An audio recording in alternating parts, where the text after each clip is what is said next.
जिसको भी ठगी करनी होती है वो एक नया तरीका ढूंढ ही लेता है। और आप देख सकते हैं कि किस तरह से एक ठगी करने का नया तरीका आया। आप एक फोटो देख सकते हैं, एक्सीडेंटल फोटो है। और दूसरी फोटो आपको दिखा रहे हैं, ये किसी बैंक की स्लिप है, HSBC 15,500 कनेडियन करेंसी है। और यहाँ पर आप देख सकते हैं राकेश कुमार के नाम पर ट्रांसफर हुई है। इंडियन की जो करेंसी है वो बनती है 9,51,545 रुपए। इस तरह का राकेश को फोन आता है कि आपके अकाउंट में जो है इतने रुपए ट्रांसफर हो जाएंगे 1 से 3 दिन के बीच में। तो चलिए जो राकेश यहाँ पर मौजूद है उनसे एक बार बातचीत कर लेते हैं। मेरे दोस्त का फ़ोन आता है, गुरनाम नाम के व्यक्ति, जो कि मेरे साथ मैथ मास्टर था जी। और वो निगदू गांव में रहने वाला था, निगदू स्कूल में। तो उसका फ़ोन आता है कि भाई मैं आपके पास $15,500 कनेडियन भेज रहा हूँ और ये राशि आपकी 3 दिन के बाद अपडेट हो जाएगी। उसके बाद मेरे पास RBI का पुणे से बैंक फ़ोन आता है कि भाई आपके कनेडियन डॉलर आपके खाते में आए हैं और ये आपके 3 दिन के बाद अपडेट हो जाएगी। और वो मेरे को वहाँ की बैंक की पिक्चर भी दिखाता है कि भाई मैं बैंक से बोल रहा हूँ।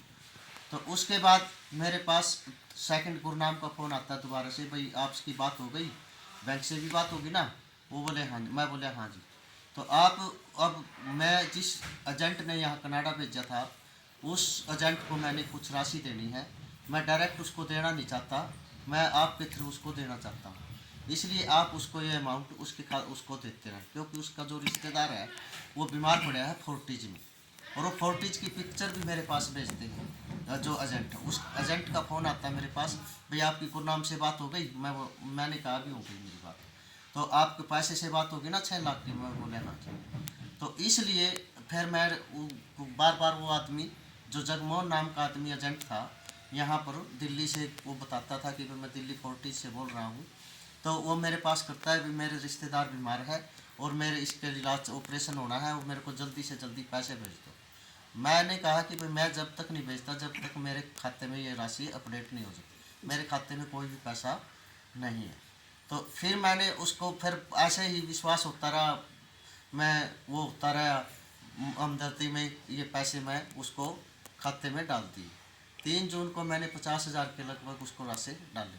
फिर मैंने दोस्तों से पैसे लेकर के उसके खाते में 5 जून तक की राशि मैंने 3.5 लाख रुपए RTGS और 2 लाख भी RTGS के माध्यम से इंडियन बैंक के माध्यम से अपनी पत्नी के खाते से ट्रांसफ़र करवाए। उसके बाद मैंने अपने खाते से 2.5 लाख के आसपास मैंने अपने उसके खाते से जमा करवाए। तो कुल टोटल राशि मेरी 8 लाख रुपए के मेरे साथ ये फ्रॉड हो गया। कौन थे गुरनाम? आपने क्या सोचा कि कौन है वो? ये गुरनाम मेरे साथ सर्विस करता था, नहीं तो मैथ मास्टर था। उसकी आवाज़ में से उसने मेरे से बात की। सर ये सारी ट्रांजैक्शन जो है ऑनलाइन की गई है या कैश? कुछ RTGS से, कुछ गूगल पे और पेटीएम से। मतलब उनसे गुरनाम से बात हुई जो आपके साथ काम किया करते थे? वो मेरे जब ये बात होगी तो मैंने उससे बात की, तो मैंने कहा मेरा तो ऐसा कोई मामला नहीं है, और उसने फटदे से मेरा फ़ोन काट दिया। उसके बाद सर आपने कहीं पर दरखास्त दर्ज करवाई? हाँ, मैंने उसी दिन 6 तारीख को सुबह 8 बजे के लगभग 1930 पर कंप्लेंट दर्ज करा दी थी। और वो कंप्लेंट दर्ज कराने के बाद मेरे पास मैसेज आ जाता है कि भाई आपकी कंप्लेंट दर्ज हो गई। जी। तो दर्ज कहाँ हो जाती है ये कंप्लेंट? पंचकुला दर्ज हो जाती है। तो फिर करनाल में सेक्टर 4 में कैसे तो मेरे पास वहाँ से मैसेज आता है कि SHO का, उस मैसेज के माध्यम से फिर मैंने उससे कॉल की, जो SHO का नंबर था, भाई मेरी कंप्लेंट आपके पास आई हुई है, तो क्या है इसका। उसके बाद मैं वहाँ मिला उनसे पंचकुला जा कर के। पहले मनसा देवी के क्राइम ब्रांच में गए, वहाँ फिर उन्हें बताया भाई ये कंप्लेंट आपकी आनी है, आपकी वहाँ सेक्टर 4 पंचकुला बस स्टैंड के पास है। तो हम वहाँ गए, उससे मिले वहाँ पर, और जो IO था, IO ने कहा कि भाई मैं अब तो बाहर हूँ और आप अगले दिन आना। फिर हम उससे फ़ोन करके मिले, फिर वो कहने लगे कि भाई आप अपनी जो ट्रांसफ़र है ये करनाल करवा लो कंप्लेंट, यहाँ पर आपको आने जाने में बड़ी दिक्कत होगी। यानी कोई मिमिक्री आर्टिस्ट था जिसने मतलब इस प्रकार का फ्रॉड किया और पहले जानता भी था कि आपका कोई ऐसा दोस्त है?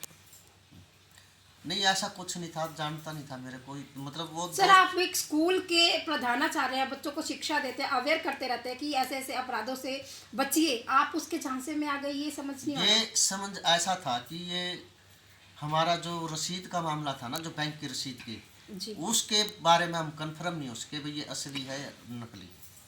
अगर इसका पता लग जाता, मैंने दोस्त चारों से भी पूछा तो किसी ने भी इसके बारे में अवगत नहीं। तो आपके आसपास जो आपके और क्लोजअप है, उन्होंने उनसे आपने बात की होगी हाँ कि बात ऐसा? की है, लेकिन उनको भी इस मामले के बारे में नहीं पता था। सर लगता है मतलब कोई ऐसा व्यक्ति था जो मतलब आपके दोस्त को जानता था कि इस नाम का कोई दोस्त भी आपका, हाँ, और वो- कनाडा गया हुआ है, वो कनाडा इस- गए हुए थे आपके हाँ, दोस्त? हाँ कनाडा गया हुआ था वो, तो यानी कि कोई जानकार था ये कोई जानकार था मेरा, जिसने इस प्रकार का फ्रॉड किया है? नाम का व्यक्ति मेरे साथ टीच करता था, पढ़ाता था। हाँ, और जिसने फ्रॉड किया वो भी शायद जानकार होगा। वो भी जानकार हो सकता है, क्योंकि उसको पता था कि आप क्योंकि गुरनाम। वो हिस्ट्री कैसे जानता है गुरनाम की। गुरनाम की अगर वो फ्रॉड है आदमी, गुरनाम की हिस्ट्री कैसे जानता भी उसकी लड़की के साथ क्या हुआ है, क्या उसके साथ घटना घटी है, क्या मैंने उसके साथ जब हम रहे इकट्ठे रहे हैं तो हमने उसका शादी का कार्ड भी भेजा था उसके पास। जी जी तो शादी में बुलाने के लिए इनविटेशन भी दिया था। उसने मेरे को यही कहा है भाई आप मेरे से पैसे भेजने से पहले मेरे से बात तो कर लेते। जी उन्हें ये बात जरूर। नंबर का पता चला किसके नाम पर निकला वो नंबर जिससे कॉल आई थी आपको? वो अभी तक हमें कोई जानकारी नहीं मिली। तो ये अब पुलिस की छानबीन करती है इसके। तो सेक्टर 4 चौकी में दरखास्त हाँ दी। हाँ, सेक्टर 4 की चौकी में हमारे बयान उठ चुके हैं और कल फिर हमारी FIR हुई, 3 महीने के बाद FIR दर्ज हुई। अब मामला कहीं ना कहीं आएगा सामने, क्या था? अब क्या हो सकता है क्या नहीं। जो मेरी 2.5 लाख की अमाउंट है होल्ड की हुई है, जो क्राइम ब्रांच ने, वो मेरे को दिलाई जाए। जी।